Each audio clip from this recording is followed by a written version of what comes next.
રાજકોટમાં આજથી રાષ્ટ્રીય કક્ષાની તરણ સ્પર્ધાનો પ્રારંભ થઈ રહ્યો છે ત્યારે ખેલાડીઓ માટે યોગ્ય વ્યવસ્થા ન કરવામાં આવી હોવાની ફરિયાદ ઉઠી છે।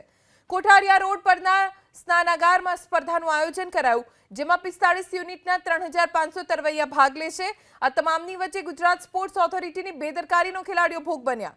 ખેલાડીઓને 3 સ્ટાર હોટલમાં ઉતારો આપવામાં આવશે તેવો પત્ર જાહેર કરાયો, પરંતુ ભગવતીપરામાં 4 વર્ષથી બંધ શહીદ રાજગુરુ ટાઉનશીપમાં ખેલાડીઓને ઉતારો અપાયો।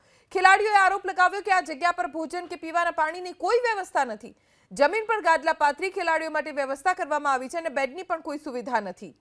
રાજકોટની અંદર રાષ્ટ્રીય કક્ષાની સ્વિમિંગ સ્પર્ધાનું આયોજન કરવામાં આવ્યું છે। ઝારખંડ અને દેશભરમાંથી જે સ્વિમરો અહીંયા પહોંચ્યા છે, પરંતુ તેમને જે ઉતારો આપવામાં આવ્યો છે ત્યાં પૂરતા પ્રમાણમાં કોઈ પણ જાતની પ્રાથમિક સુવિધાઓ ન હોવાના કારણે તેઓ પરેશાન છે। ઝાरखंड જે स्विमर अपनी साथ है, क्या है नाम आपका? Sir sign Mukherjee. साइन, क्या कहेंगे, कल क्या दिक्कत हुई थी और 5 स्टार की जो व्यवस्था की बात हुई थी, आपको क्या व्यवस्था हुई? वो तो पहले 3 स्टार बोला गया था कि हम लोग को दिया जाएगा और वैसा कुछ हुआ नहीं था। पहले बहुत तकलीफ हुआ हम लोग को, मॉर्निंग से इवनिंग ऑलमोस्ट लंच तक हम लोग भूखा थे। लेकिन उसके बाद हम लोग का मैनेजर और कोच हम लोग के लिए खुद के लिए अलग व्यवस्था किया, खाने के लिए, पानी के लिए भी, ड्रिंकिंग वाटर, और ना नहाने का व्यवस्था है ना कुछ, और बहुत अनक्लीन है, बहुत मतलब अंडर कंस्ट्रक्शन जैसे हुआ है वैसे ही है। फिर वो रात को कंप्लेंट शायद कोई किया होगा, फिर वो आके साफ सफाई करके गए और पानी भी मिला है हम लोग को बाद में रात को। अच्छा, भोजन की और क्या व्यवस्था? भोजन का तो अभी तक सुबह तक तो हुआ नहीं है, हम लोग यहाँ करेंगे शायद।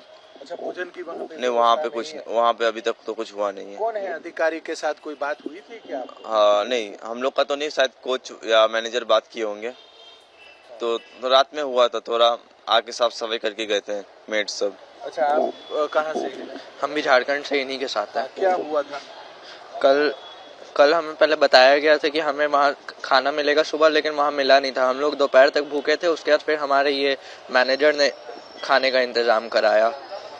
फिर उसके बाद हम शाम में जब आए तब बहुत देर हुई, उसके बाद हमें खाना मिला।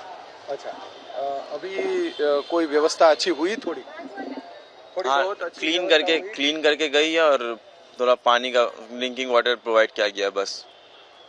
ચોક્કસથી સ્પોર્ટ્સ ઓથોરિટી દ્વારા જે કરોડો રૂપિયાનો ખર્ચ કરવામાં આવે છે, પરંતુ જે રાજ્ય અને દેશભરમાંથી જે વિદ્યાર્થીઓ સ્વિમરો પહોંચ્યા છે તેમને ગઈકાલે જે કોઈ પણ જાતની પૂરતા પ્રમાણમાં વ્યવસ્થાઓ ન હોવાના કારણે અનેક વિદ્યાર્થીઓ પરેશાન થયા।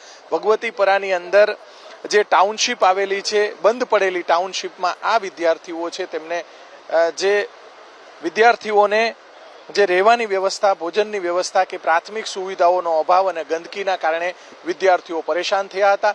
નેશનલ કક્ષાની જે સ્વિમિંગ સ્પર્ધા છે તેની શરૂઆત રાજકોટની અંદર થઈ છે, ગૌરવ લેવા જેવી બાબત છે, પરંતુ ગુજરાત સ્પોર્ટ્સ ઓથોરિટી છે તેમની જે અવ્યવસ્થાઓના કારણે, તેમના અધિકારીઓની બેદરકારીના કારણે, સંકલનના અભાવના કારણે દેશભરમાંથી આવેલા જે વિદ્યાર્થીઓ છે તે ગઈકાલે પરેશાન થયા। વિદ્યાર્થીઓની અંદર જે જબરજસ્ત રમતવીરોનું અત્યારે ટેલેન્ટ જોવા મળી રહ્યું છે। રાજકોટની અંદર આ રીતે વારંવાર રાષ્ટ્રીય કક્ષાની સ્વિમિંગ સ્પર્ધાનું આયોજન કરવામાં આવે છે, પરંતુ સ્પોર્ટ્સ ઓથોરિટી જે છે તેમના દ્વારા, ગુજરાત સરકાર સ્પોર્ટ્સ ઓથોરિટી છે તેમના દ્વારા રહેવાની પૂરતા પ્રમાણમાં અને સારી વ્યવસ્થા ન હોવાના કારણે, સંકલનના અભાવના કારણે અનેક મુશ્કેલીઓનો સામનો જે વિદ્યાર્થીઓએ, બહાર ગામથી આવેલા વિદ્યાર્થીઓએ કર્યો હતો। તેમને જમવાની કે કોઈ પણ જાતની વ્યવસ્થાઓ કરવામાં આવી ન હતી અને ત્યારબાદ ગુજરાત સ્પોર્ટ્સ ઓથોરિટીના અધિકારીઓને જાણ થતાં તાત્કાલિક તેમના માટે વ્યવસ્થા કરવામાં આવી છે।